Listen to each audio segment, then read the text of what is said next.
नमस्कार साथियों, मैं अनुष्का एक बार फिर से आप सभी का बहुत बहुत स्वागत और अभिनंदन करते हैं आपके अपने यूट्यूब चैनल साहित्य सहपाठी में।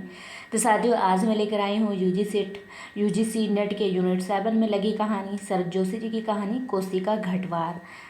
तो लगभग मैंने कहानी वाली यूनिट समाप्त कर दी है। जितनी भी कहानियाँ लगी हुई हैं यूजीसी नेट की लगभग समाप्त हो गई हैं। 2-3 कहानियाँ और बच गई होंगी और मैंने अपने चैनल पे बाकी कहानियाँ भी डाल दी हैं। अगर आप अच्छे से सीरियस पढ़ रहे हैं तो आप नोट कर लीजिए कि कौन कौन सी कहानी लगी है और कौन कौन सी हमने पढ़ ली है। ऐसे आप जब करेंगे तो आप जल्दी यूनिट को कंप्लीट कर लेंगे। और कोशिश करिए कि एक दिन में दो या तीन से कहानी पढ़ने की। तो चलिए शेखर जोशी जी की महत्वपूर्ण बिंदुओं पर चर्चा कर लेते हैं कि जैसे प्रेमचंद के जीवन को मोस्टली लोगों ने पढ़ा भी होता है, लेकिन शेखर जोशी के थोड़ा नए वो कवि हैं, इनके बारे में बहुत कम ही लोग जानते हैं। तो चलो इनके जीवन परिचय के बारे में देख लेते हैं। शेखर जोशी का जन्म 1932 को उत्तराखंड के अल्मोड़ा में हुआ था और ये प्रसिद्ध साहित्यकार थे। इनका जन्म उत्तराखंड के अल्मोड़ा ज़िले में हुआ था। वे अपनी कहानियाँ और उपन्यास के लिए जाने जाते थे, जिसमें इनकी जो कहानियाँ जो है वो पहाड़ी संस्कृति और ग्रामीण जीवन की झलक दिखाई जाती है। इन्होंने 1955 से 86 तक रक्षा विभाग में नौकरी की थी। इसके बाद स्वतंत्र रूप से लेखन कार्य में लग गए थे। इनकी जो मुख्य रचनाएँ हैं उसमें कोसी का घटवार है, दाजू और मेरा पहाड़ है। ठीक है, इसके अलावा भी इनकी अन्य रचनाओं में हैं जो बहुत चर्चित हैं, जिसमें नौरंगी बीमार है। ये आई थिंक मैंने पीजीटी या टीजीटी में आया हुआ क्वेश्चन है या कहीं पढ़ा हुआ क्वेश्चन है। ये किसी कंपटीशन लेवल में पूछा भी जा चुका है कि नौरंगी बीमार है किसकी रचना है। हलवाहा हो गया, डांगरी वाला हो गया, बच्चे का सपना, पेड़ की याद भी पूछा जा चुका है। और इनको जो पुरस्कार मिले थे उसमें महावीर प्रसाद द्विवेदी पुरस्कार जो मिला था 1987 को, फिर साहित्य भूषण मिला था वो 1995 में, और पहल सम्मान जो मिला था वो 1997 में। तो इनको ये सम्मान मिले हुए थे, महावीर प्रसाद द्विवेदी, साहित्य भूषण और पहल सम्मान। इनकी जो मृत्यु हुई थी वो 2022 में, यानी अभी 2-3 साल पहले। तो चलिए अब देर न करते हुए कहानी की ओर चलते हैं। कहानी में हमने पहले बताया प्रारंभ की जो पंक्तियाँ होती हैं वो मोस्ट इम्पॉर्टेंट होती हैं। उन कहानियों को ज़रूर देख लीजिएगा और वहीं से और जितनी भी महत्वपूर्ण पंक्तियाँ उनको मैं अंडरलाइन करते जाऊँगा, सभी नोट करते हुए चलिएगा। तो आइए कहानी की महत्वपूर्ण बिंदु जो हैं, कहानी शुरू करने से पहले उसके जो महत्वपूर्ण बिंदु हैं उनके बारे में चर्चा कर लेते हैं। तो जो ये कोसी का घटवार है ये 1958 में प्रकाशित हुआ था और इसका जो ये कहानी संग्रह, इसमें कुल और 11 कहानियाँ संकलित हैं। और ये जो है कल्पना पत्रिका जो हैदराबाद से प्रकाशित होती है उसी में प्रकाशित हुई थी। मुख्य पात्र में लक्ष्मा है, गोसाई है। अन्य पात्रों में बुढ़े नरसिंह है, प्रधान जो है किशन सिंह है, राम सिंह है और धर्म सिंह है। इन पात्रों के भी नाम याद रखिएगा। लक्ष्मा और गोसाई के अलावा जो मुख्य पात्रों से क्वेश्चन कम बनाते हैं, गौड़ पात्र ज़्यादा दे देते हैं। जैसे कि तीसरी कसम से पूछा गया था, लहसुनमा वगैरह। तो ये गौड़ पात्रों से अब क्वेश्चन पहले जैसे नहीं, अब थोड़ा एनटीए घुमा के देता है, तो मुख्य पात्रों के बजाय गौड़ पात्रों को पूछ लेता है। तो चलिए आप जितने भी महत्वपूर्ण पंक्तियाँ उनको मैं अंडरलाइन करती जाऊँगी एक एक, और आप नोट्स बनाते हुए चलिएगा। गुसाई का मन चिलम में भी नहीं लगा। महल की छाह से उठकर वह फिर एक बार घट पंचक्की के अंदर आया। अभी खप्पर में एक चौथाई से भी अधिक गेहूं शेष था। खप्पर में हाथ डालकर उसने व्यर्थ ही उल्टा पलटा और चक्की के पाटों के वृत्त में फैले हुए आटे को झाड़कर वह ढेर बना दिया। बाहर आते आते उसने फिर एक बार और खप्पर में झाँक कर देखा, जैसे यह जानने के लिए कि इतनी देर में कितनी पिसाई हो चुकी है, परंतु अंदर की मिकदार में कोई विशेष अंतर नहीं आया था। खस खस की धुन, अब कैसी धुन थी? चक्की की खस खस की ध्वनि के साथ अत्यंत धीमी गति से ऊपर का पार्ट चल रहा था। घट का प्रवेश द्वार बहुत कम ऊंचा था। खूब नीचे तक झुककर वह बाहर निकला। सिर के बालों और बाहों पर एक आटे की एक हल्की सफ़ेद परत बैठ गई थी। खंभे का सहारा लेकर वह बुदबुदाया, जर साला, सुबह से अब तक 10 पसेरी से भी नहीं हुआ। सूरज कहाँ का कहाँ चला गया है। कैसी अनहोनी अनहोनी बात अनहोनी तो है ही। जेठ बीत रहा है। कौन सा महीना चल रहा है? जेठ बीत रहा है। आकाश में बादलों का नामो निशान भी नहीं। अन्य वर्षों से अब तक लोगों की धान रोपाई पूरी हो जाती थी, पर इस साल नदी नाले सब सूखे पड़े हैं। खेतों की सिंचाई तो दरकिनार, बीच की क्यारियां सूख जा रही हैं। छोटे नाले गुलों के किनारों के घाट महीनों से बंद हैं। कोसी के किनारे गुसाई का यह घाट है। इसकी भी चाल ऐसी ही लद्दू घोड़े की चाल को मात देती है। यहाँ तक अंडरलाइन कर दिया है। चक्की के निचले खंड में छछिर, अब ये भी पूछ सकता है कि चक्की के निचले खंड में कैसी आवाज़ आ रही थी?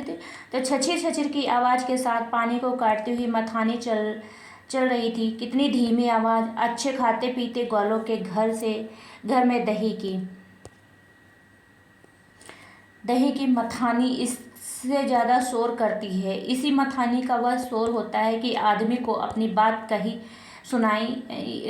बात नहीं सुनाई देती। और अब तो भले नदी पार कोई बोले तो बात यहाँ सुनाई दे जाए।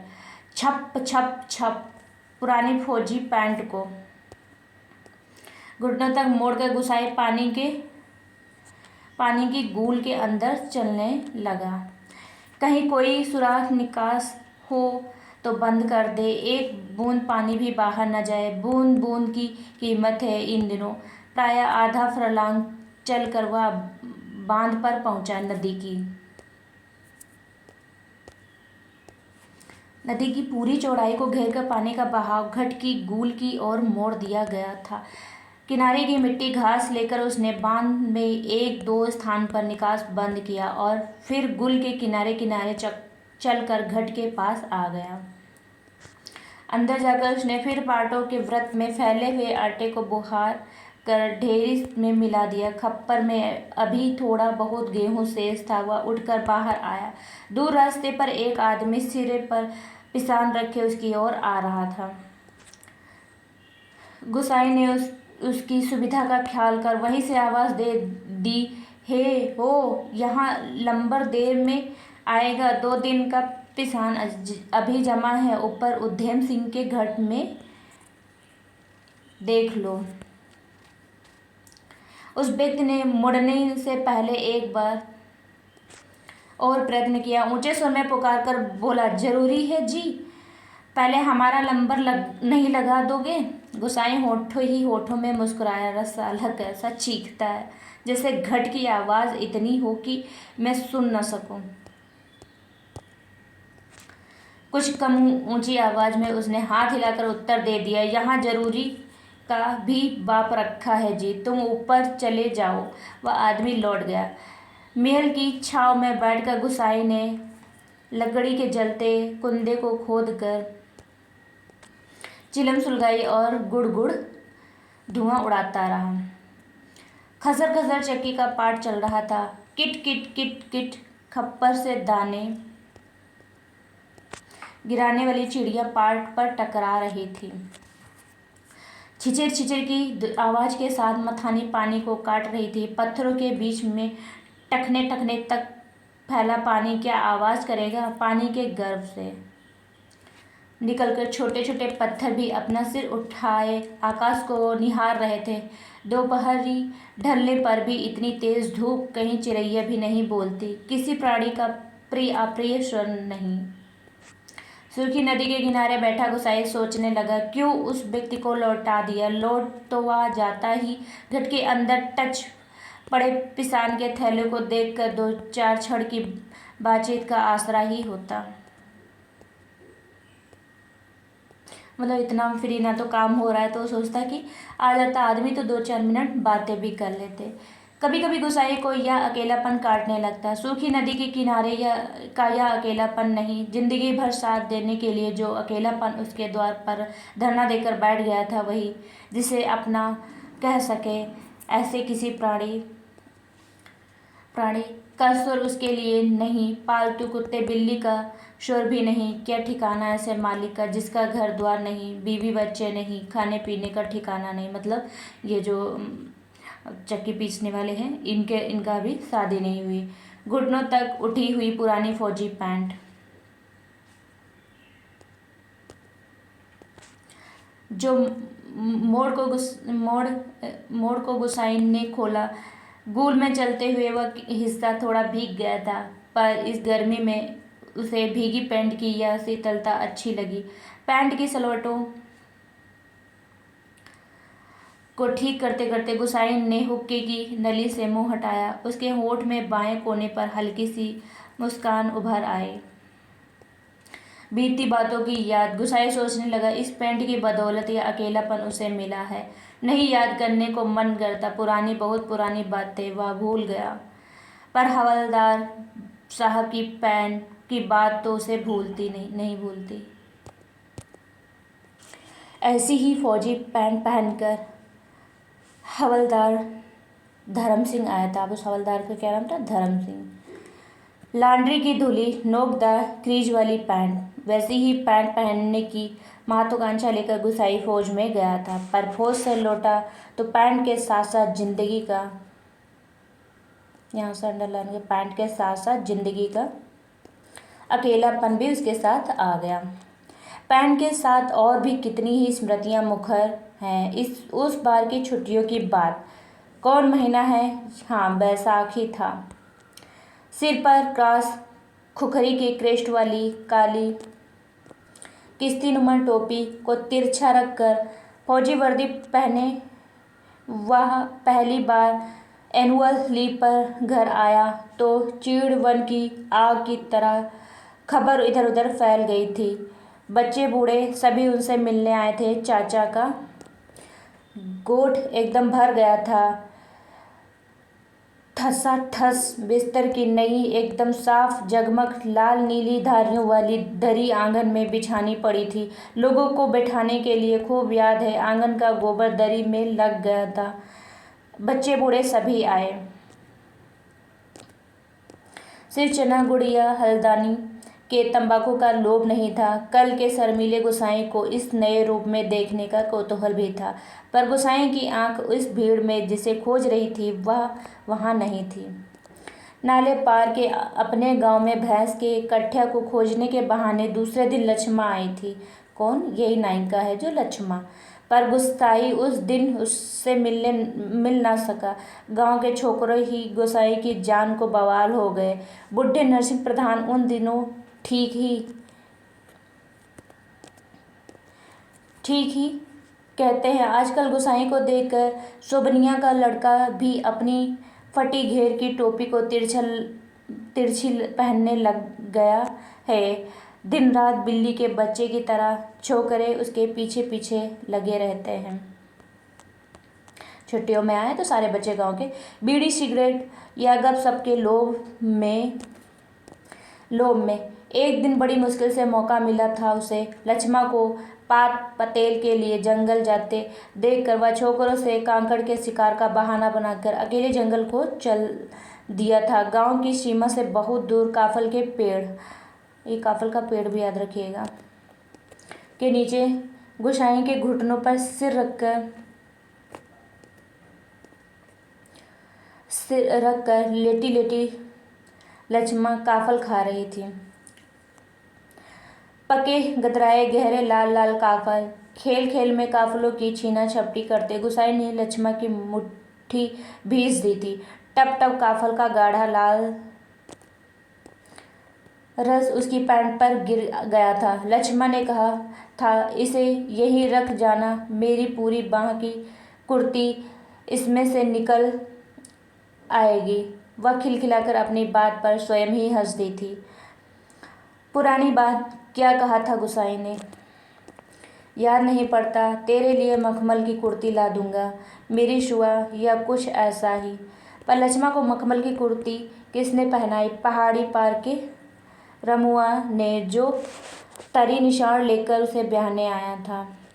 किसके साथ लक्ष्मा की शादी हो गई?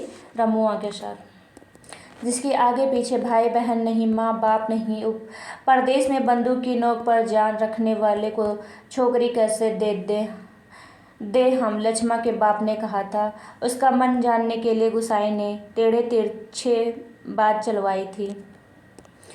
उसी साल मंगसिर को एक ठंडी उदास शाम को गुसाई की यूनिट के सिपाही किशन सिंह के क्वार्टर में मास्टर स्टोर के सामने खड़े खड़े उससे कहा था, हमारे गांव के राम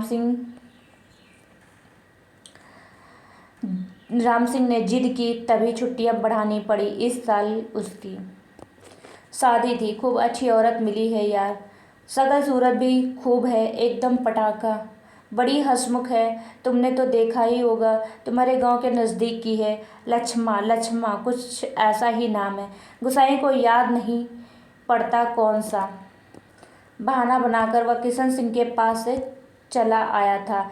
रम डे था उस दिन। हमेशा आधा पैग लेने वाला गुसाई उस दिन 2 पैग रम लेकर अपनी चारपाई पर पड़ गया था। हवलदार मेजर ने दूसरे दिन पेशी करवाई, मलेरिया प्रिकॉशन न करने के अपराध में। सोचते सोचते गुसाई बुदबुदाया, रसाला एडजुटेंट। गुसाई सोचने लगा, उस साल छुट्टियों में घर से विदा होने से एक दिन पहले वह मौका निकालकर लक्ष्मा से मिला था। गंगानाथ जू की कसम, जैसा तुम कहोगे मैं वैसा ही करूंगी, आंखों में आंसू भरकर लक्ष्मा ने कहा था। वर्षों से वह सोचता है कभी लक्ष्मा से भेंट होगी तो वह अवश्य कहेगा कि वह गंगानाथ का जागर लगाकर प्रायश्चित जरूर कर लेगी। देवी देवताओं की झूठी कस्में खाकर उन्हें नाराज करने से क्या लाभ। जिस पर भी गंगानाथ का कोप हुआ है वह कभी फल फूल नहीं पाया। पर लक्ष्मा से कब भेंट होगी यह वह नहीं जानता। लड़प्पन से संगी साथी नौकरी चाकरी के लिए मैदानों में चले गए। गांव की ओर जाने का उसका मन नहीं होता। लक्ष्मा के बारे में किसी से पूछना उसे अच्छा नहीं लगता। जितने दिन नौकरी रही वह पलटकर अपने गांव नहीं आया। एक स्टेशन से दूसरे स्टेशन के वॉलंटियर ट्रांसफ़र लेने वालों की लिस्ट में नायक गुसाई का नाम ऊपर आता रहा। लगातार 15 साल, कितने साल वो नौकरी किए? 15 साल तक। पिछले बैसाख में ही तो वह गांव लौटा है, 15 साल बाद रिजर्व में आने पर। काले बालों को लेकर गया था, खिचड़ी भात लेकर लौटा। लक्ष्मा का हट उसे अकेला बना गया। आज इस अकेलेपन में कोई होता जिसे गुसाई अपनी जिंदगी की किताब पढ़कर सुनाता। शब्द अक्षर कितना देखा, कितना सुना और कितना अनुभव किया है उसने। पर नदी के किनारे की यह तपती रेत पंचक्की की खेटर और मिहल की छाया में ठंडी चिलम को निष्प्रयोजन गुड़गुड़ाना। गुसाई और चारों ओर अन्य कोई नहीं, एकदम निर्जन, निस्तब्ध, सुनसान। एकाएक गुसाई का ध्यान टूटा। सामने पहाड़ी के बीच की पगडंडी के सिर पर बोझ लिए एक नार आकृति उसकी ओर चली आ रही थी। गुसाई ने सोचा यहीं से आवाज़ देकर उसे लौटा दे। कोसी के चिकने काई लगे पत्थरों पर चिकनाई से चलकर उसे वहां तक आकर केवल निराश लौट जाने को क्यों वह बाध्य करे। दूर से चिल्लाकर पिसान स्वीकार करवाने की लोगों की आदत के कारण वह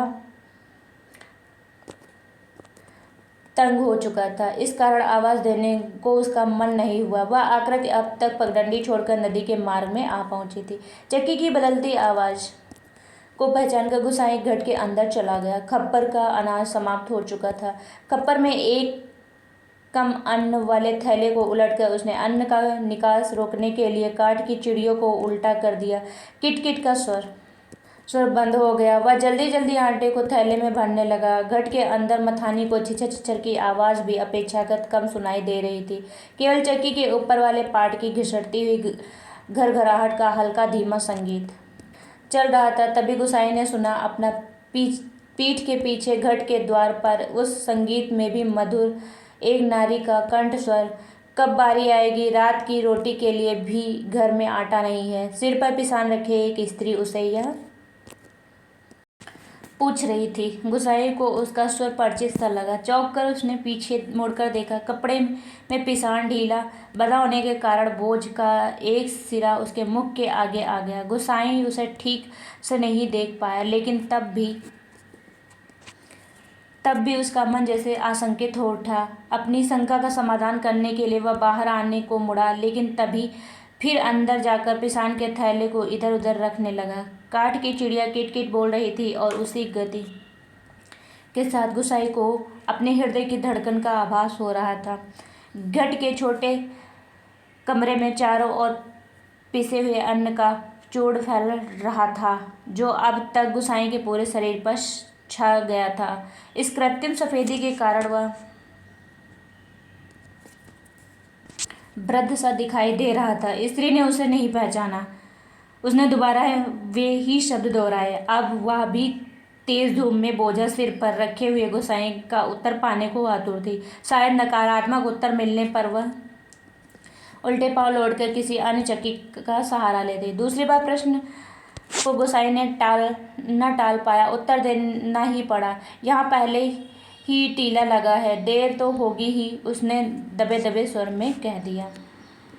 स्त्री ने किसी प्रकार की अनुनय विनय नहीं की। शाम के आटे का प्रबंध करने के लिए वह दूसरी चक्की का सहारा लेने को लौट पड़ी। गुसाई कमर झुककर घर से बाहर निकला। मुड़ते समय स्त्री की एक झलक देखकर उसका संदेह विश्वास में बदल गया। हताश था वह कुछ क्षणों तक उसे देखते हुए जाते हुए देखता रहा, और फिर अपने हाथों तथा सिर पर गिरे हुए आटे को झाड़कर वह एक दो कदम आगे बढ़ा। उसके अंदर की किसी अज्ञात शक्ति ने उसे वापस जाते हुए स्त्री को बुलाने को बाध्य कर दिया। आवाज़ देकर उसे बुला लेने को उसने मुंह खोला, परंतु आवाज़ न दे सका। एक झिझक, एक असमर्थना थी जो उसके मुंह बंद कर रही थी। वह स्त्री नदी तक पहुंच चुकी थी। गुसाई के अंतर में तीव्र उथल पुथल मच गई। इस बार आवेग इतना तीव्र था कि वह स्वयं को नहीं रोक पाया। लड़खड़ाती आवाज़ में उसने पुकारा, लक्ष्मा। घबराहट के कारण वह पूरे जोर से आवाज़ नहीं दे पाया था। स्त्री ने यह आवाज़ नहीं सुनी। इस बार गुसाई ने स्वस्थ होकर पुनः पुकारा, लक्ष्मा। लक्ष्मा ने पीछे मुड़कर देखा। मायके में सभी इसी नाम से पुकारते थे। यह संबोधन उसके लिए स्वाभाविक था। मतलब वो मायके में ही रह रही थी तो उसे सब लक्ष्मा ही पुकारते थे। परंतु उसे शंका शायद यह थी कि चक्की वाला एक बार पिसान स्वीकार न करने पर उसे बुला रहा है, या उसे केवल भ्रम हुआ। उसने वहीं से पूछा, मुझे पुकार रहे हैं जी? गुसाई ने संयत स्वर में कहा, हाँ ले आओ, हो जाएगा। लक्ष्मा क्षण भर रुकी और फिर घट की ओर लौट आए। अचानक साक्षात्कार होने का मौका न देने की इच्छा से गुसाई व्यस्तता का प्रदर्शन करता हुआ महल की छाव में चला गया। लक्ष्मा पिसान का थैला घट के अंदर रखा है। बाहर निकलकर उसने आंचल के कोर से मुंह पोंछा। तेज धूप में चलने के कारण उसका मुंह लाल हो गया था। किसी पेड़ की छाया में विश्राम करने की इच्छा से उसने इधर उधर देखा। महल की पेड़ की छाया को छोड़कर अन्य कोई बैठने लायक स्थान नहीं था। कौन सा पेड़ था? महल की पेड़। वह उसी ओर चलने लगी। गुसाई की उदारता के कारण रेडी सी होकर ही जैसे उसने निकट आते आते कहा, तुम्हारे बाल बच्चे जीते रहें घटवार जी, बड़ा उपकार का काम कर दिया तुमने। ऊपर के घट में भी न जाने कितनी देर में नंबर मिलता। अजात संतति के प्रति दिए गए आशीर्वचनों को गुसाई ने मन ही मन विनोद के रूप में ग्रहण किया। इस कारण उसकी मानसिक उथल पुथल कुछ कम हो गई। लक्ष्मा उसकी ओर देखे। इससे पूर्व ही उसने कहा, जीते रहें तेरे बाल बच्चे लक्ष्मा, मायके कब आई? गुसाई ने अंतर में घुमड़ती आंधी को रोककर यह प्रश्न इतने संयत स्वर में किया जैसे वह किसी अन्य आदमियों की तरह लक्ष्मा के लिए एक साधारण व्यक्ति हो। दाड़िम की छाया में पान पत्तेल झाड़कर बैठते लक्ष्मा ने संकित दृष्टि से गुसाई की ओर देखा। कोसी की सूखी धार अचानक जल प्लावित होकर बहने लगती तो भी लक्ष्मा को इतना आश्चर्य नहीं होता जितना अपने स्थान से केवल 4 कदम की दूरी पर गुसाई को इस रूप में देखने पर हुआ। विस्मय से आंखें फाड़कर वह उसे देखे जा रही थी, जैसे अब भी उसे विश्वास ना हो रहा हो कि जो व्यक्ति उसके सम्मुख बैठा है वह उसका पूर्व परिचित गुसाई ही है। तुम जाने लक्ष्मा क्या कहना चाहती थी?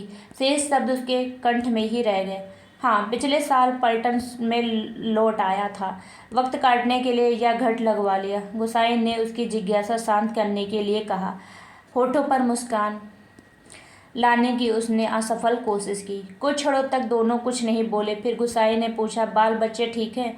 आंखें जमीन पर टिकाए, गर्दन हिलाकर संकेत से ही उसने बच्चों की कुशलता की सूचना दे दी। जमीन पर गिरे एक दाड़िम के फूल को हाथों में लेकर लक्ष्मा उसकी पंखुड़ियों को एक एक कर निरुद्देश तोड़ने लगी और गुसाई पतली सीख लेकर आग को कुरेदता रहा। बातों का क्रम बनाए रखने के लिए गुसाई ने पूछा, तू अभी और कितने दिन मायके ठहरने वाली है? अब लक्ष्मा के लिए अपने को रोकना असंभव हो गया।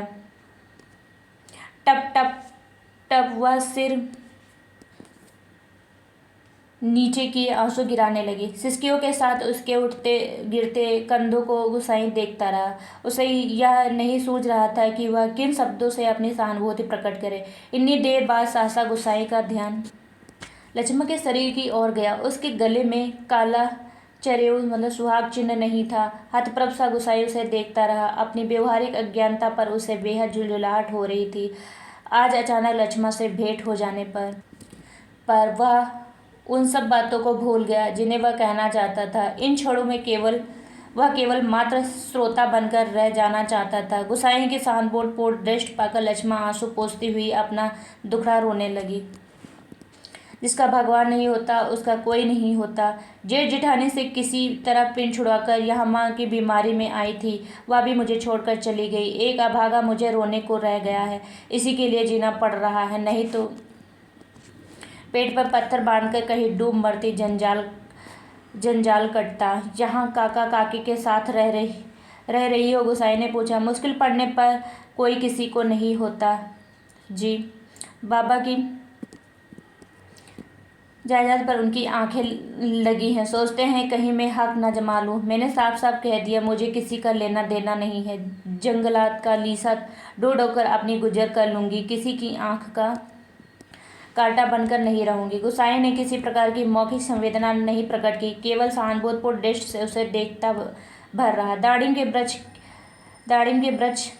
किसे बोलते हैं? अनार के वृक्ष से पीठ टिकाकर लक्ष्मा घुटने मोड़ कर बैठी थी। गुसाई सोचने लगा, 15 साल किसी की जिंदगी में अंतर लाने के लिए कम नहीं होते। कितने साल हो गए थे?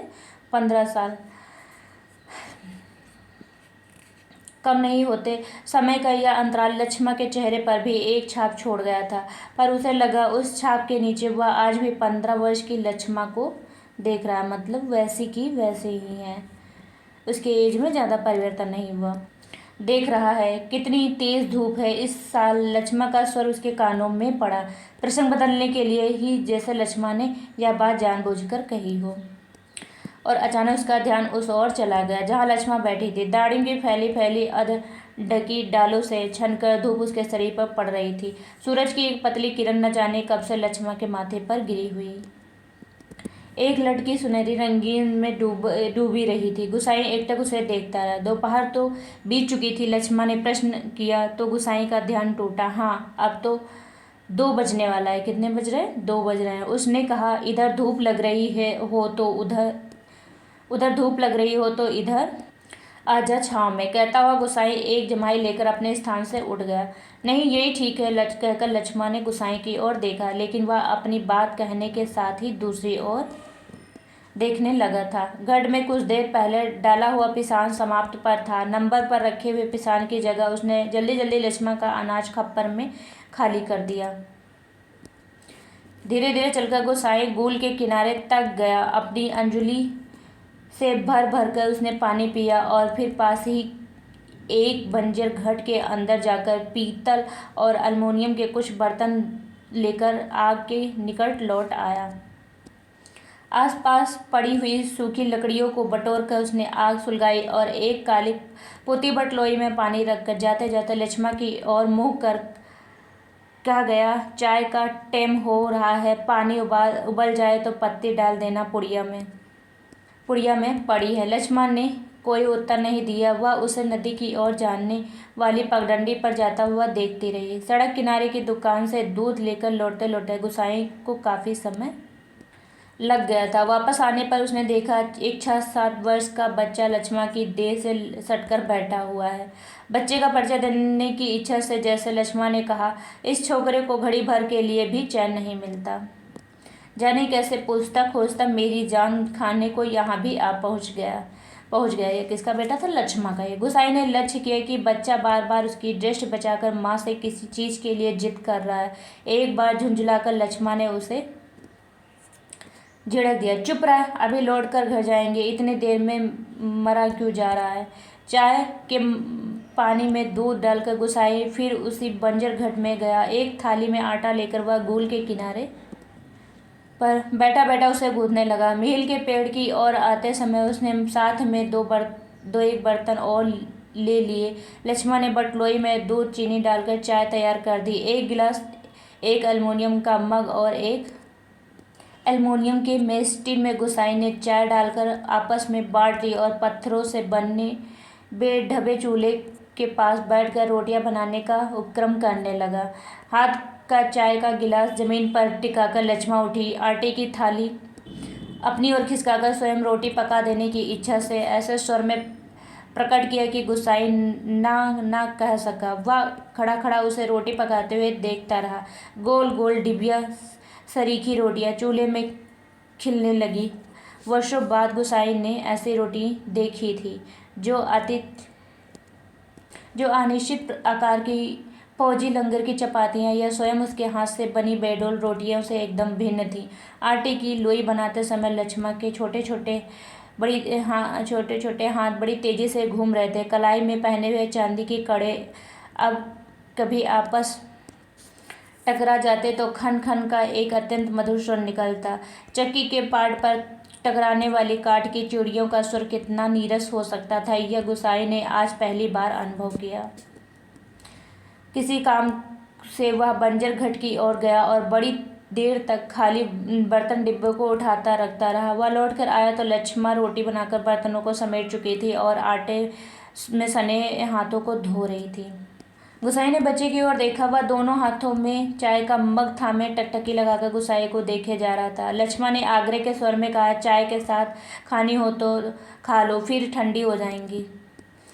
मैं तो अपने टाइम पर ही खाऊंगा। यह तो बच्चे के लिए। स्पष्ट कहने में उसे झिझक महसूस हो रही थी, जैसे बच्चे के संबंध में चिंतित होने की उसकी चेष्टा अनाधिकार हो। ना जी, वह तो अभी घर से खाकर ही आ रहा है। मैं रोटियां बनाकर रख आई थी। अत्यंत संकोच के साथ लक्ष्मण ने आपत्ति प्रकट की। हाँ, यूं ही कहती हैं। कहाँ रखी थी? रोटियां घर में। बच्चे ने रुआसी आवाज में वास्तविक स्थिति स्पष्ट कर दी। वह ध्यानपूर्वक अपनी माँ की और अपरिचित व्यक्ति की बातें सुन रहा था और रोटियों को देखकर उसका संयम ढीला पड़ गया था। बोलो, बच्चे ने वो उसने खाया नहीं था तो उसने बता दिया सच। चुप!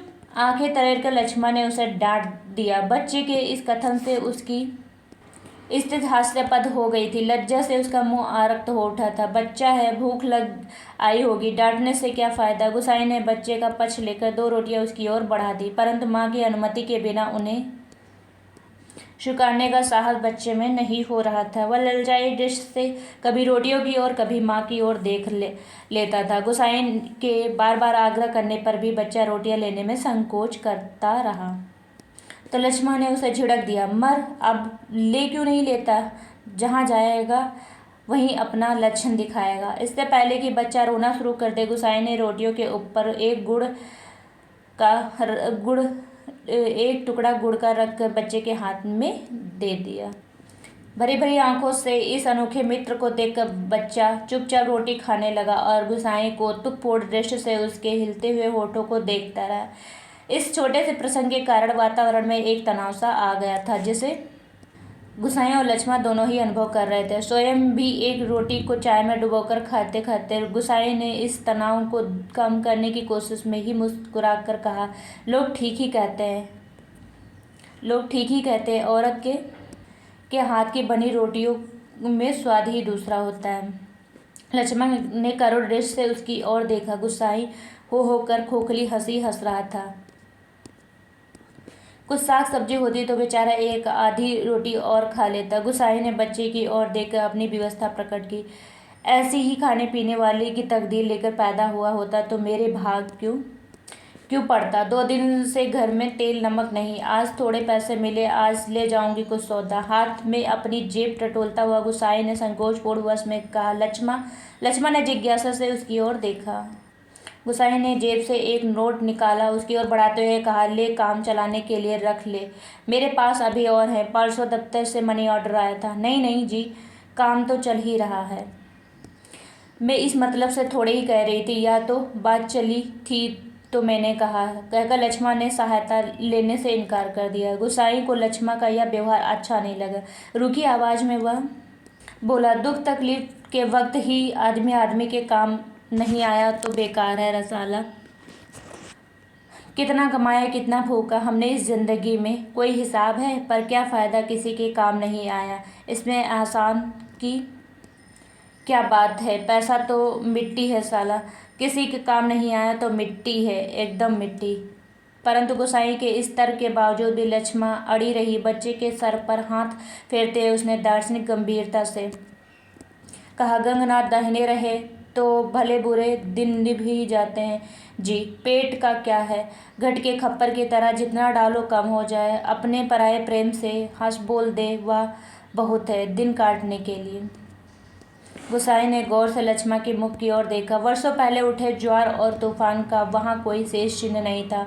अब वह सागर जैसी सीमाओं में बंद कर शांत हो चुका था। रुपया लेने के लिए लक्ष्मण से अधिक आग्रह करने का उसका साहस नहीं हुआ। वह गहरे असंतोष के कारण बुझा बुझा सा वह धीमी चाल से चलकर वहां से हट गया। सहसा उसकी चाल तेज हो गई और घट के अंदर जाकर उसने एक बार सशंकित दृष्टि से बाहर की ओर देखा। लक्ष्मण उस ओर पीठ किए बैठी थी। उसने जल्दी जल्दी अपनी निजी आटे के टीन से 2-2.5 सेर के करीब आटा निकालकर लक्ष्मण के आटे में मिला दिया और संतोष की एक सांस लेकर वह हाथ झाड़ता हुआ बाहर आकर बांध की ओर देखने लगा। ऊपर बांध पर किसी को घुसते हुए देखकर उसने हाँक दी। शायद खेत की सिंचाई के लिए कोई पानी तोड़ना चाहता था। बांध की ओर जाने से पहले वह एक बार लक्ष्मण के निकट गया। पिसान पिस जाने की सूचना उसे देकर वापस लौटते हुए फिर ठिठक कर खड़ा हो गया। मन की बात कहने में जैसे उसे झिझक रही हो। अटक अटक कर वह बोला, लक्ष्मण। लक्ष्मण ने सिर उठाकर उसकी ओर देखा। गुस्साई को चुपचाप अपनी ओर देखते हुए पाकर उसे संकोच होने लगा। वह न जाने क्या कहना चाहता था। इस बात की आशंका से उसके मुंह का रंग अचानक फीका होने लगा। पर गुस्साई ने झिझकते हुए केवल इतना ही कहा, कभी 4 पैसे जुड़ जाए तो गंगनाथ जी का जागर लगाकर भूल चूक की माफ़ी मांग लेना। पूत परिवार वालों को देवी देवता के कोप से बचा रहना चाहिए। लक्ष्मण की बात सुनने के लिए वह नहीं रुका। पानी तोड़ने वाले खेतिहर से झगड़ा निपटाकर कुछ देर बाद लौटते हुए उसने देखा, सामने वाली पहाड़ की पगडंडी पर सर पर आटा लिए लक्ष्मण अपने बच्चे के साथ धीरे धीरे चली जा रही थी। वह उन्हें पगडंडी के मोड़ तक पहुँचने तक टकटकी बांधे देखता रहा। गढ़ के अंदर काठ की चिड़िया अब भी किटकिट की आवाज़ कर रही थी। चक्की का पाट खिसर खिसर चल रहा था और मथानी की पानी काटने की आवाज़ आ रही थी और कहीं कोई स्वर नहीं, सब सुनसान निस्तब्ध।